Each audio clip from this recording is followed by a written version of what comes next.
The third factor is fellowship. This is Sufism part 4. The third factor is fellowship with all aspects and expressions of life. There is nothing evil as such, for everything being a creation of the beautiful, nothing can ever be ugly. This is positivity. And what we call evil is, according to the Sufis, the condition precedent to the manifestation of his light and love. In as much as manifestation is made possible by placing the antithesis of juxtaposition. For instance, light is known by the non-light being. Light is known by the non-light being, so to speak, bracketed with it. Verily, the beauty of the beloved is seen in the dark. It is man that is at fault in the matter. It is he whose eye has not been cleared of the dust of duality. Love is the fulfillment of all laws, said the Master. And so the Sufi has no laws as such to regulate his search. Love is the king, sing the Sufis, and love is no sergeant at arms. Love is the king.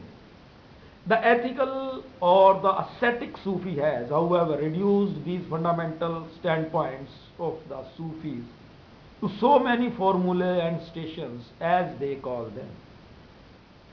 They envisage the search after truth as a journey which is marked by stages, while the unitive Sufi holds that the realization of truth is a pathless reality, like the trackless path of the birds of the air.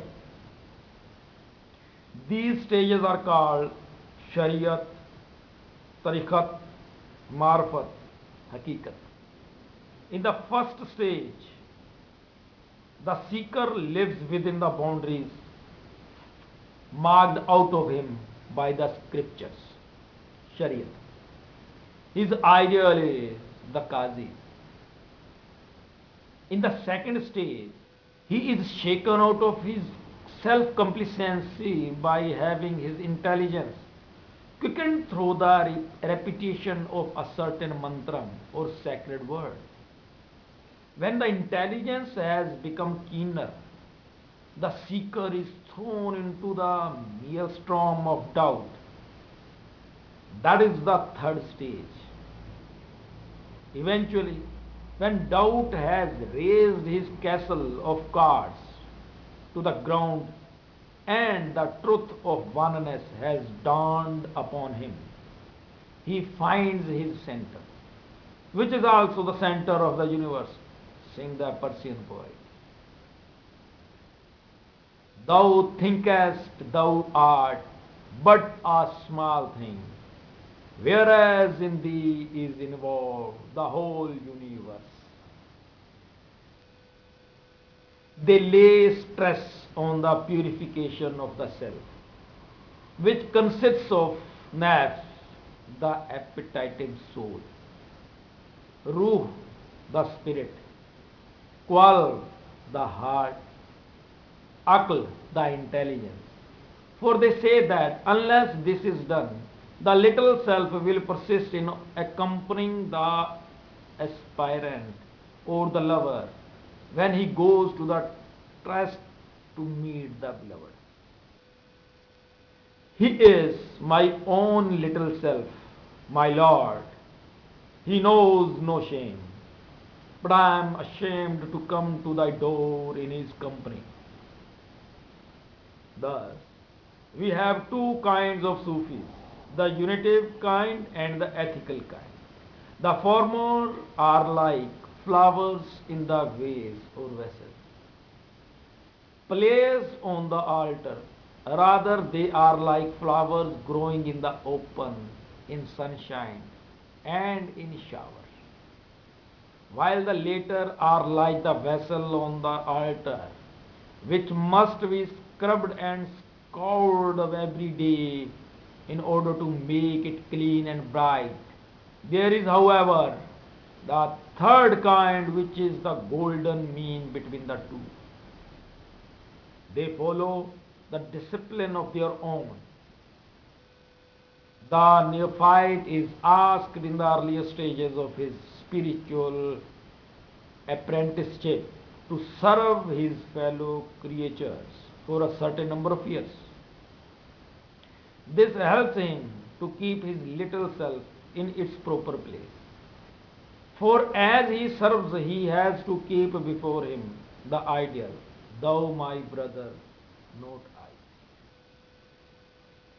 Thou my brother, not I. This reminds on the Lehant's poem, Abu Ben Adam and the angel, in which we are told at first Abu's name was not among the names of those who love the Lord.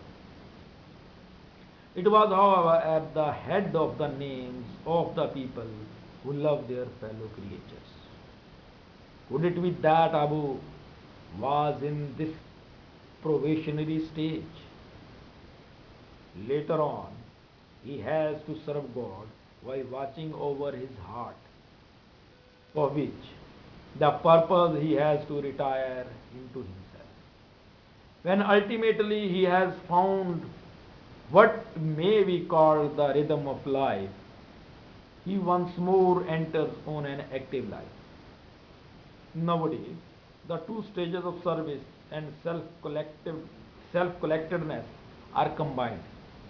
The aspirant has, during the day, to engage himself in some activity of a beneficent kind, while at night he must commune with himself. The unitive Sufi is one who lives in the world and yet is not of the world. To him, silence and work are the observe, are the obverse and reverse of the self same coin. Obverse and reverse of the self same coin. Silence and work. The ethical Sufi, however, hovers between law